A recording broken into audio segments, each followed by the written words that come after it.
Bapak, Ibu, Saudara-saudari, dan anak-anakku yang dikasihi oleh Tuhan. Pekan Suci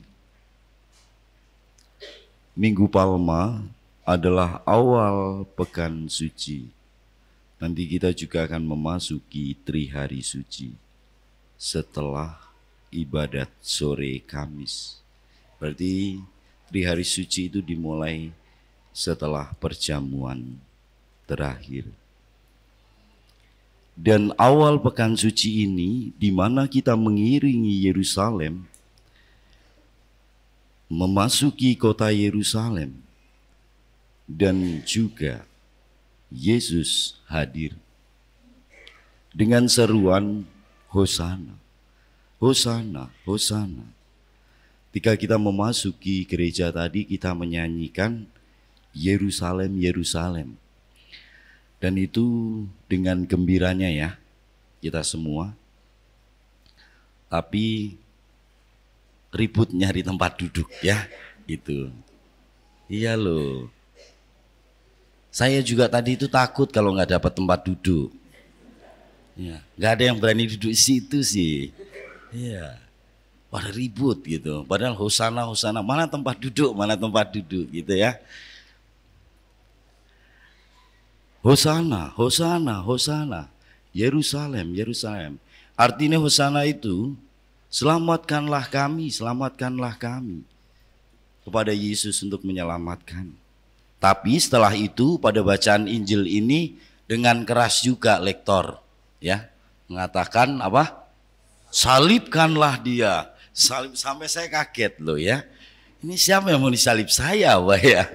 Iya loh. Salibkanlah, salibkanlah dia. Dalam peta, Bapak Ibu Saudara-saudariku, Yerusalem adalah kota yang paling terkenal. Tidak ada pesonanya yang mengalahkan kota Yerusalem. Karen Armstrong menyebutnya kota tiga agama satu Tuhan. Karena apa? Di sana ada alasannya. Berasal tiga agama besar monoteis. Ada tiga agama besar monoteis. Yang pertama apa? Apa? Yang doanya gini-gini itu loh. Ya, Yahudi yang terkenal dengan apanya? Tembok ratapan. Menantikan Mesias datang sambil doa-doa. Saya juga punya pengalaman. Saya pakai topi ikut-ikutan, di sana disediakan ya topinya itu. Saya di sana doanya gini-gini juga, tapi bikin tanda salib ya. Karena dipisah. Antara laki-laki dan perempuan itu dipisah. Mirip dengan saudari kita nanti. Dipisah, sebelah sini laki-laki, sebelah sana perempuan. Ya, jadi nggak bisa bareng-bareng. Jadi ya laki-laki, sana perempuan berdoanya. Lalu menyisipkan doa di sela-sela tembok ratapan itu. Supaya doanya diambil oleh Mesias terus dibaca. Ya, mereka memang berdoa di situ. Lalu yang kedua adalah Muslim. Kalau Muslim itu terkenal dengan apa? Masjid Al-Aqsa. Kelihatan ada pesonanya ya. Gambarnya itu di atasnya itu ada emas. Dan yang terakhir apa? Adalah Katolik. Bukan Kristen ya, Katolik. Katolik itu bersama dengan Ortodoks itu ada di sana dengan hal yang terkenalnya adalah gereja makam suci. Ada dua yang memiliki gereja di situ. Sini Ortodoks, di sini Katolik. Dan di sininya ada tempat dibandingkan Yesus. setelah disalibkan, terus dimakamkan. Pengalaman itu saya juga mengalami di sana. Kalau waktu itu saya tidak masuk ke Masjid Al-Aqsa ya. Nanti suruh sholat malahan gitu. Jadi 3 agama, 1 Tuhan. Jadi nggak bisa dimiliki oleh Yahudi, oleh Katolik urutannya ya, oleh Muslim. Maka kita ada di Vatikan. Lalu Muslim buat di Mekah. Karena ini nggak bisa dikuasai. Kota, 3 agama, 1 Tuhan. Ya, tidak boleh. Jadi orang Yahudi, orang Katolik, orang Muslim ziarah ke Yerusalem semua. Ke Israel. Itu tempat Yesus. Yerusalem itu artinya apa? Tadi kita nyanyi Yerusalem. Artinya apa? Gak tahu. Berarti nyanyi aja ya. Kota damai artinya. Jadi di Yerusalem itu menjadi kota damai, kota 3 agama 1 Tuhan. Juga disebut sebagai pintu gerbang surga. Itu ada dalam Mazmur bab 122. Karena apa? Karena memang banyak historiografi agama monoteis sejak zaman Abraham dan menjadi oase inspirasi banyak nabi, seniman, bahkan penyair dan ilmuwan di sana itu. Ya, semoga kita semua nanti diberi kesempatan untuk ke kota Yerusalem ya. Amin. Yang pasti Yesus mengajak kita juga untuk naik keledai seperti Dia. Saya kemarin sudah pesan dari awal kepada ketua panitia wilayah Santa Teresia, tolong carikan saya keledai. Iya loh, saya pernah lihat kuda kecil itu waktu pulang dari kota wisata. Lalu saya ngopi, di situ ada kuda kecil yang dinaikin anak-anak kecil. Kata panitia nggak ada Romo. Ya sudah. Tahun depan bisa kudanya Prabowo, kan deket-deket sini, sewa aja ya. Nggak ada juga, saya bilang, aduh, gimana caranya ini? Saya lelah. So muter sana, muter sini lagi, berarakan lagi, ya sampai ini, aduh bercucuran air mata, keringat ya, gitu. Saya sudah pesan keledai, nggak ada, kuda nggak ada, ya sudahlah, motor Vario aja. Ya biar cepet loh, set gitu ya, sambil ini. Dan saya pesan jangan pakai yang kayak gini lama, pakai semprotan itu loh. Ya, itu dilaksanakan di sana loh ya. Saya enggak ya. Itu.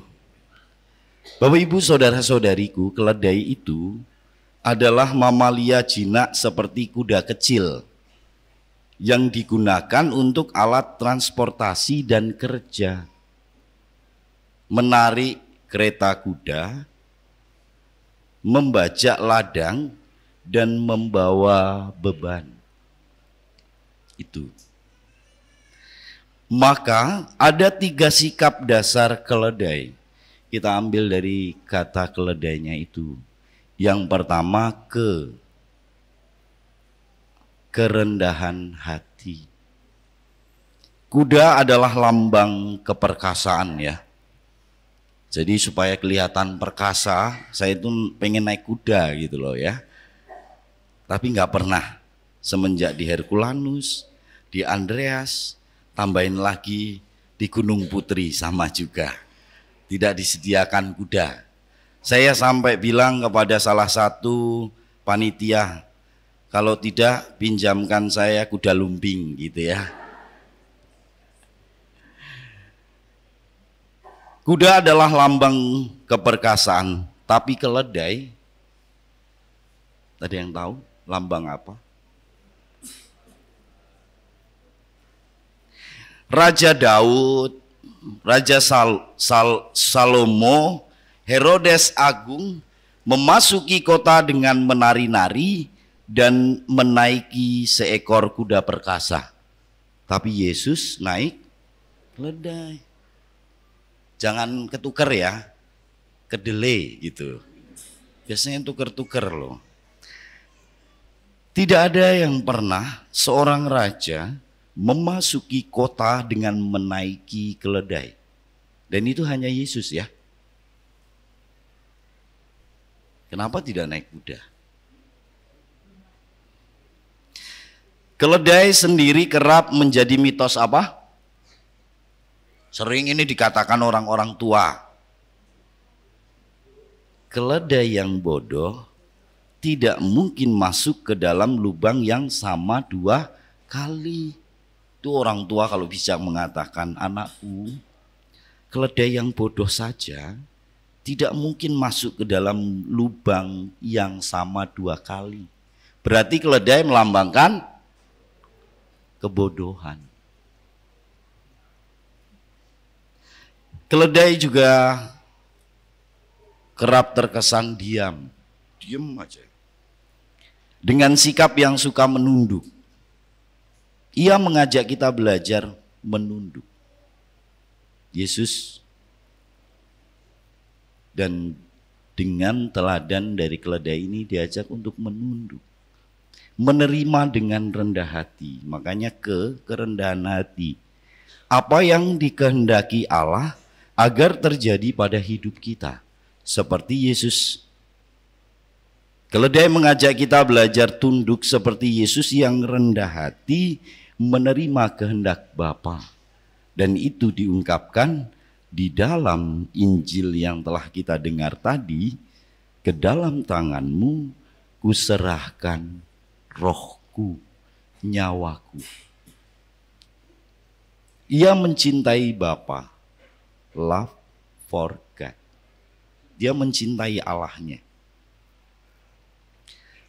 Kalau tadi kita sudah meneladan sikap dari keledai yang pertama kerendahan hati, yang kedua adalah lemah lembut. Lemah lembut. Lihat rajamu, ia lemah lembut dan menaiki keledai. Itu ada dalam Zakaria bab 9 ayat 9. Keledainya tadi adalah muda dan belum pernah dinaiki orang. Dalam bahasa Yunani itu polos. Keledainya itu polos. Ia mengajak kita polos. Berhati tulus, bersikap lemah lembut, apalagi terhadap orang kecil dan pendosa. Dan hari ini juga engkau akan bersamaku di Firdaus. Dan itu diungkapkan dalam Injil hari ini. Siapa yang meminta Tuhan, jangan lu makan aku ketika engkau memasuki kerajaanmu. Dia orang pendosa ya. Nah, sama halnya Yesus mengajak kita melalui teladan dan sikap dari keledai itu polos. Berhati tulus, bersikap lemah lembut kepada orang kecil dan kepada pendosa. Dan ia mencintai orang kecil dan berdosa. Love for the poor. Dia mencintai orang-orang kecil dan orang-orang berdosa. Dan yang terakhir adalah kalau kita sudah ambil sikap kerendahan hati, lemah lembut. Yang terakhir apa? Daya tahan, ya, daya tahan.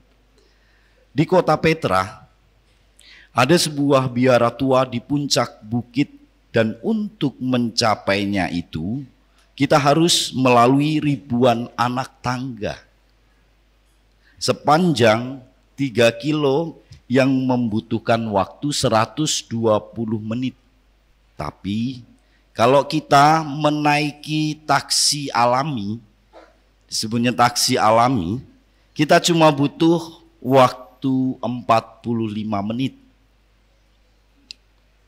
Jelas bahwa taksi alami itu adalah keledai yang kuat dan tabah menahan beban.